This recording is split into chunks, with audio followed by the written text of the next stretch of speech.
Hello students. आज हम लोग क्लास 12th का चैप्टर नंबर 5 मनी के बारे में पढ़ने जा रहे हैं।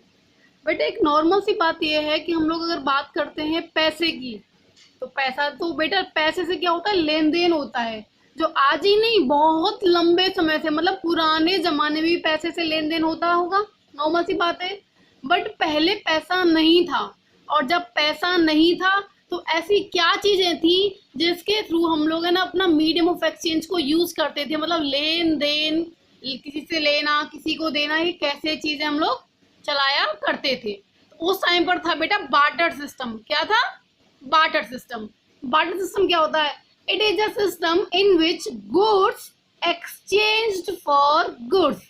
जहां पर क्या होता था, जो आपके गुड्स होते थे उन्हें एक्सचेंज किया जाता था। किसके लिए?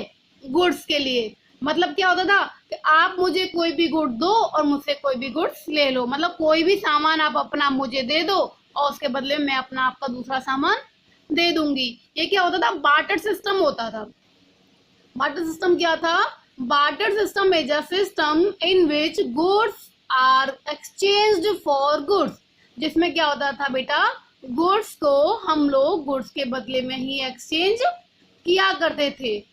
For example, if a farmer have a surplus production of rice, मतलब एक आदमी है, एक किसान है, उसके पास में जो गेहूं है वो कैसे सरप्लस मात्रा में, मतलब एक्स्ट्रा में है, and that farmer to look for a person who need rice.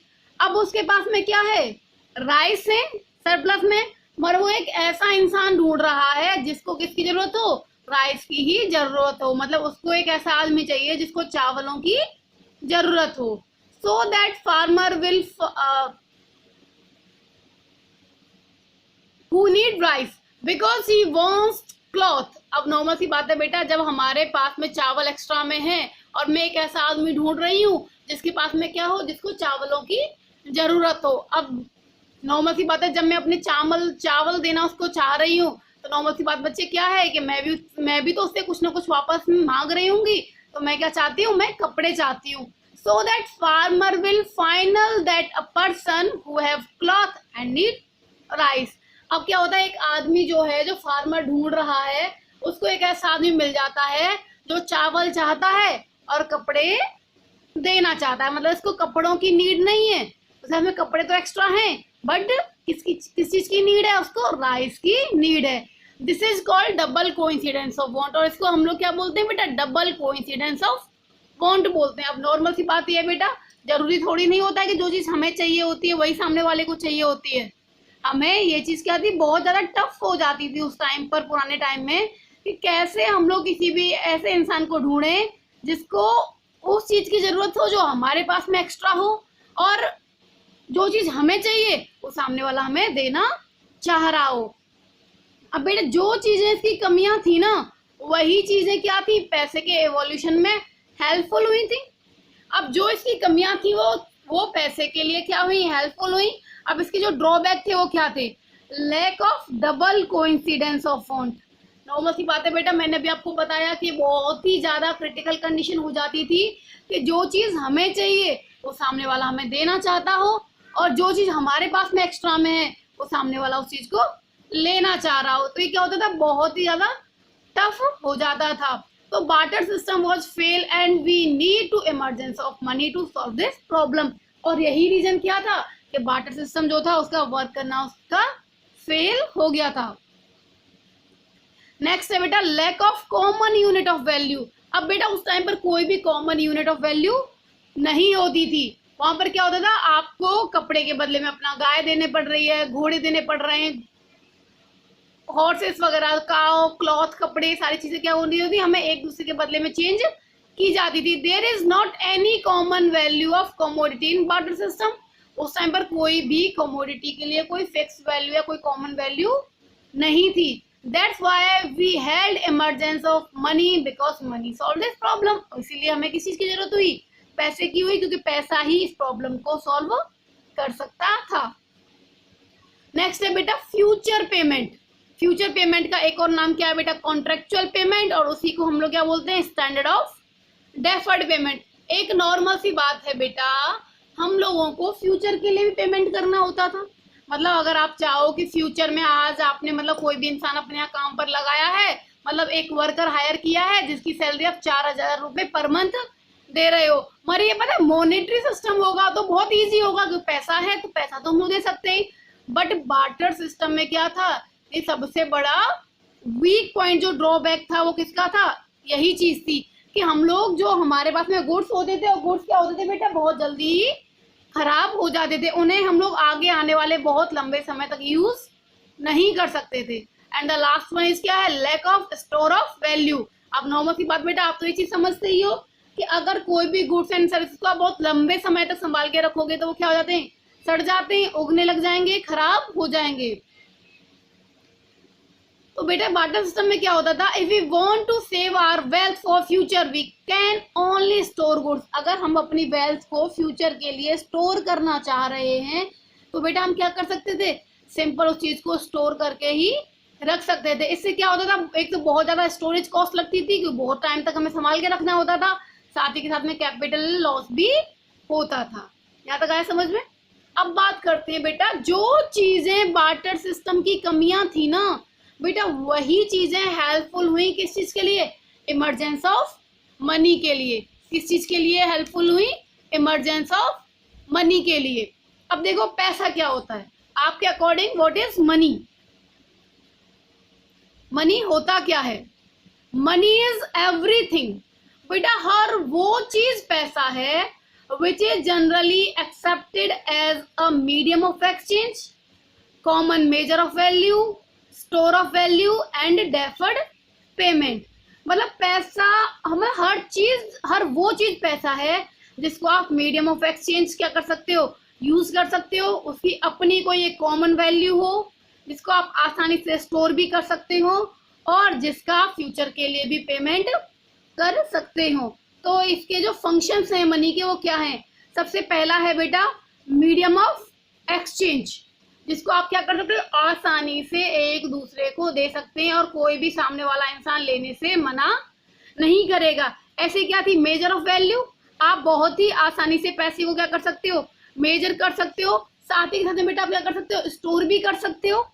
हम लोग पैसे को फ्यूचर यूज के लिए आसानी से स्टोर कर सकते हैं, नहीं कर सकते, बिल्कुल कर सकते हैं।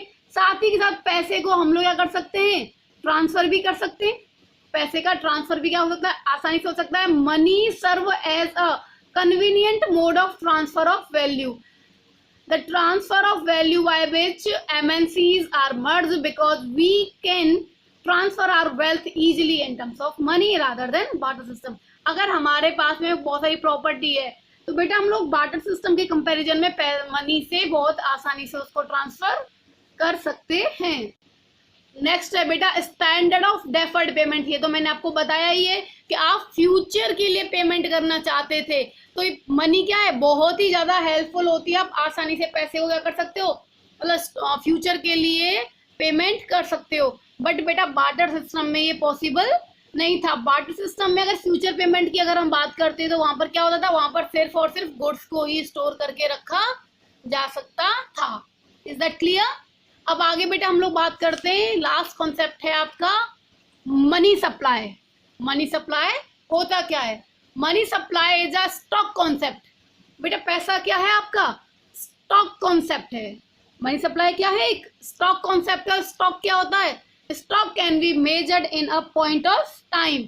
जिस चीज को हम लोग एक पॉइंट ऑफ टाइम में मेजर कर लें वही चीज क्या होती है, मनी सप्लाई होती है।